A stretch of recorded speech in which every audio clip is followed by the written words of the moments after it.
Good morning. You have been in suspension for 9999999. This courtesy call is to inform you that all test subjects should vacate the enrichment center immediately. Any test subject not emerging from suspension at this time will be assumed to have exercised his or her right to remain in extended relaxation for the duration of the destruction of this facility. If you have questions or concerns regarding this policy, or if you require a Spanish language version of this message, feel free to take a complimentary piece of stationery from the desk drawer in front of you and write us a letter. Good luck. I do have some questions and concerns, but I ain't writing a letter. Welcome to Crowbars and Portal Guns. Hello, Resistance members and test subjects. As you just heard, we've been in suspension for 9999999. For those of you who have played both Portal 1 and 2, you know that Portal 2 takes place after a long period of time following the first game. During this time, some believe it to be 50,000 years, the facility had begun to fall apart and all the other test subjects, except for Chell, have died. Chell is then seemingly awoken by a little blue-eyed core named Wheatley. But why? Why did only Chell survive? Why did Wheatley find Chell? And why didn't we see Wheatley in the first game? What happened between Portal 1 and 2? Well, listeners, I'm going to answer all those questions by diving deep into the events that follow GLaDOS' destruction. In the Portal series, you play as a rogue test subject named Chell, trying to escape the underground testing facility of Aperture Science. The company at the time was controlled by an artificial intelligence named the Genetic Lifeform and Disk Operating System, or GLaDOS. It is known that in the past, GLaDOS had murdered the scientists of Aperture using a neurotoxin that flooded the facility. Neurotoxin. So deadly. Joking. I'm kidding. Yes, thank you for that, GLaDOS. She had done this because her programming had become corrupt, even despite the scientists' attempts to keep her stable using personality cores. She then killed everyone in the facility using this deadly gas. She was also programmed with the function that whenever its subject completed a test, she'd feel an electric rush, similar to how a human feels when hit with the dopamine rush. So this led her to bring the subjects out of a cryo-freeze-like stasis to resume testing.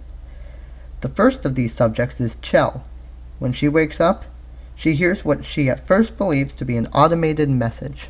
Hello, and again, welcome to the Aperture Science Computer-Aided Enrichment Center. We hope your brief detention in the relaxation vault has been a pleasant one. Your specimen has been processed, and we are now ready to begin the test proper. Before we start, however, keep in mind that although fun and learning are the primary goals of all enrichment center activities, serious injuries may occur. For your own safety and the safety of others, please refrain from Por favor, donde fallan. Muchas gracias.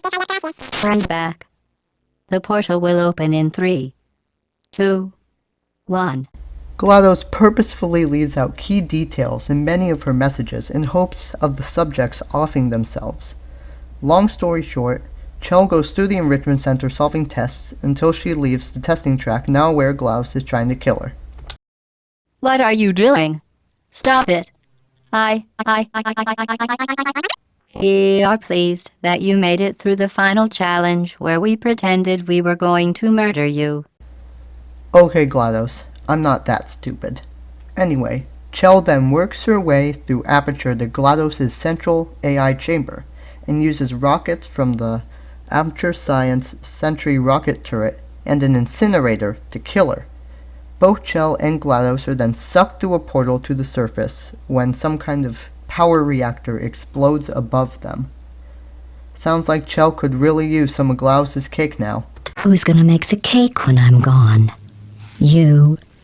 After killing her, you finally see a glimpse of freedom, but you are dragged back into the facility by a party associate bot. More on them in a future episode. Once you're dragged back down, you're replaced in extended relaxation.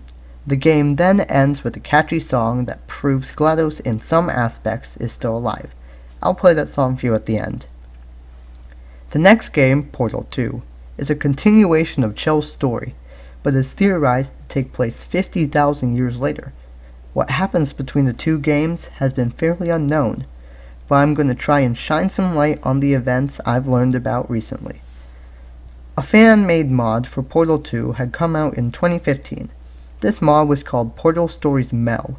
It starts out with you playing as a new character, an Olympian named Mel. It is the 1950s and you are Aperture's latest test subject candidate. You are brought into the facility via transit lines and are instructed by pre-recorded messages of Aperture's founder Cave Johnson to make your way to one of Aperture's new extended relaxation beds.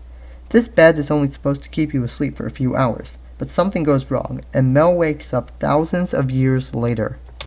Mel is awoken by a personality core named Virgil over the PA speakers. He advises her to find an old Aperture Science portal gun and work her way through a now ruined facility to come find him. Your path towards him is blocked by hazards such as fire, debris, and at one point a locked door, to which Virgil says, Well, great. You can fling yourself all over the place and get past some old turrets that are firing live rounds, but you can't get a door open? What kind of Olympian are you? While Mel continues to get closer to Virgil, she is forced to go through Aperture's old testing tracks using portals, gel, and even cubes to solve them. During one of the tests, Virgil discovers another voice and patches it through the intercoms. Scanning. Lima Whiskey. 70% complete. No vital signs detected. Initiating flooding procedure. This voice, unknown to Mel and Virgil at the time, is the Aperture Employee Guardian and Intrusion System, or Aegis. I'll get back to him later. Eventually, Mel works her way up to the Enrichment Center, where she finds Virgil. Mel and Virgil, now together, head up to the Enrichment Center's test tracks, accidentally alerting Aegis to their presence. So they must head forward through the track while keeping a low profile. We'll be right back after a quick word from our sponsor.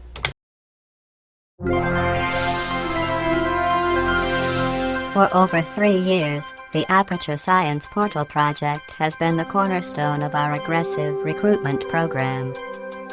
Thanks to Portal, we can weed out test subjects who, when confronted with science, may exhibit any or all of the following personality flaws: cowardice, impaired motor skills, poor judgment, fear of heights, weights, depths, bullets, and fire. Now, our marketing engineers have discovered a way to offer consumers a home version of the Portal project for free. Use your free Portal kit to measure the value of those around you and find a companion for the upcoming cooperative Portal testing initiative. Good luck. And now, back to the show. Mel and Virgil, now with Aegis watching their every move, must come up with a plan. They decide to head up to Aegis' AI chamber and use reprogrammed turrets to destroy his servers that allow him to control the facility. Now registered defenseless, Aegis is powerless to Mel as she climbs inside of him. Mel then uses the employee computer system and Aegis' UI to shut him down manually. Once inside of Aegis, Mel and Virgil learn that not only was Aegis after them, he was also attempting to flood the facility with toxic goo to try to destroy the remains of GLaDOS. Now hesitant of whether or not to shut Aegis down, Virgil informs Mel that if she doesn't, she can't escape Aperture. So, she begins the shutdown sequence and heads up to the surface, saying goodbye to Virgil. The game ends with a breathtaking view of Aperture from the surface. What happens to Mel next is unfortunately unknown, but I'd like to say she survived, and if you've played the Half-Life game series, I feel like she will have joined the Resistance. Then, the credits roll. There is an after-credits scene showing Aegis right before he shuts down. He uses what power he has left to do something that will change the fate of Aperture forever. If he can't kill GLaDOS himself, he decides to put a course of events into action that he knows will finish the job. He wakes up Chell. He knows this will work because he saw Chell destroy her before through the security cameras placed all around the Enrichment Center. He also doesn't have much of a selection. When GLaDOS was destroyed, much of the facility lost power. This caused the other subjects in relaxation to die, due to the fact that they lost their life support. Chell survived because, as seen in the Portal comic Labrat, the only known surviving Aperture scientist reactivated her relaxation vault. More on Labrat in a future episode. Then, sensing that Chell was awake, Wheatley found her, and the events of Portal 2 begin. I forgot to mention earlier that at the end of Portal 1, you could see hundreds of AI cores being activated as they're being dragged back down into the facility. This is because, if the current overseeing AI of Aperture is unable to run the facility, the cores are put in charge of maintenance of Aperture. This is why we don't see Wheatley in the first game. He wasn't activated yet. So GLaDOS, what did you think? How'd I do? What was that? Did you say something? I sincerely hope you weren't expecting a response, because I'm not talking to you. Well, I hope the rest of you enjoyed it. See y'all next time, and Resistance members and test subjects, keep gaming. As I promised earlier, by the way, here's Still Alive. This was a triumph. I'm making a note here, huge success. It's hard to overstate my satisfaction. Aperture Science. We do what we must because we can. For the good of all of us, except the ones who are dead. But there's no sense crying over every mistake. You just keep on trying till you run out of cake. And the science gets done and you make a neat gun for the people who are still alive.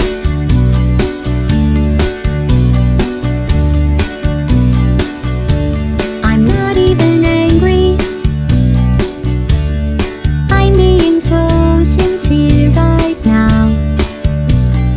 Even though you broke my heart and killed me and tore me to pieces and threw every piece into a fire. As they burned, it hurt because I was so happy for you. Now these points of data make a beautiful line. When we're out of data, we're releasing on time. So I'm glad I got burned. Think of all the things we learned for the people who are still alive.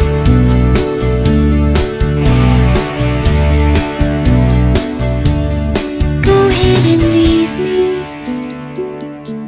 I think I prefer to stay inside. Maybe you'll find someone else to help you. Maybe Black Mesa. That was a joke.